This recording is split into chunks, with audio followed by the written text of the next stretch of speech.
அம்மா என்னடி? என் பெண் எங்க பாத்தியா? நான் பார்க்கலையேடி. எங்க தானே இருந்துச்சு, எங்க போச்சு? இங்க தானே வச்சேன். என்னம்மா ஒரு பெண்ணு கூட ஒழுங்கா எடுத்து வைக்க மாட்டற? கொஞ்சம் கூட பொறுப்பே இல்லை உனக்கு. எதுக்குடி இப்போ இவ்வளோ டென்ஷன் ஆகுற? நாங்களாம் எங்கள் அம்மா கிட்ட ஒரு வார்த்தை கூட எதிர்த்துலாம் பேசுனதே கிடையாது. இவ்வளோ மரியாதை இல்லாமலாம் பேசவே மாட்டோம். நீ என்ன இப்படி பேசுகிற அம்மாவை? கொஞ்சம் மரியாதை கொடுக்குறிய அம்மாக்கு? பாடி லைன்ல இருக்காங்க, உன்கிட்ட பேசணுமா? அம்மா வேலையாக இருக்கண்டி, கொஞ்சம் அப்படியே ஸ்பீக்கரில் போட்டு நான் பேசுகிறேன். இந்தா ஸ்ரீமா, நான் பேசிட்டேன். பாட்டி உங்ககிட்ட பேசணுமா? பேசு.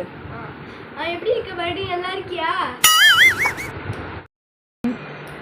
என்ன ஸ்ரீமா, நீயும் உங்கள் அம்மா மாதிரியே நீ வா போன்ற. அவள் தான் மரியாதை இல்லாமல் என்னை பேசிகிட்டே இருந்தா, நானும் விட்டுட்டேன். சரி ஓகே அப்படின்ட்டு. ஆனால் நீ அப்படிலாம் பேசக்கூடாது யாரையுமே, சரியா? எல்லாருக்கிட்டேயும் மரியாதையாக பேசணும். வெளியே எல்லாருக்கிட்டையும் நல்ல பேர் தான் எடுக்கணும், சரியா? உங்கள் அம்மா மாதிரி எடுக்காதடி, ஓகேவா? ஓகே, நல்லா மரியாதை கொடுத்து பேசணும் பெரியவங்களுக்கெல்லாம், சரியா? புரியுதா? பாய் பாட்டி, எங்கள் அம்மா கிட்ட கொஞ்சம் பேசணும், அப்புறம் கால் பண்ணுறேன். பாய். அமுகு டுமுகு அமால் டுமால், அமுகு டுமுகு அமால் டுமால்.